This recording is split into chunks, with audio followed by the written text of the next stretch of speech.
মহান বিজয় দিবস উদযাপনে নিরাপত্তা নিশ্চিতে বুধবার সকালে সচিবালয়ে বসে আইনশৃঙ্খলা সংক্রান্ত আন্তঃমন্ত্রণালয় সভা শেষে স্বরাষ্ট্র উপদেষ্টা জাহাঙ্গীর আলম চৌধুরী বলেন, উৎসবমুখর পরিবেশে বিজয় দিবস উদযাপন হবে, কোনো ধরনের অস্থিরতা বা আশঙ্কা নেই। তবে এবারও কুচকাওয়াজ হবে না বলে জানান তিনি।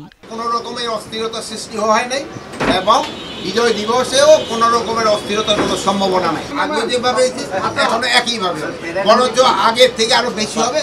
শুধু গতবারও আমাদের প্যারেড হয় না, এবারও আমাদের প্যারেড হচ্ছে।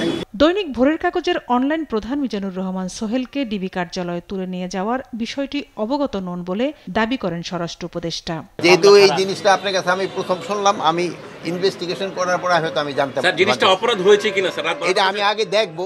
জুলাই গণঅভ্যুত্থানে ক্ষমতাচ্যুত হয়ে ভারতে পলাতক শেখ হাসিনার মৃত্যুদণ্ডের রায়ের পর দেশে কোনো অস্থিরতা নেই বলে জানান স্বরাষ্ট্র উপদেষ্টা।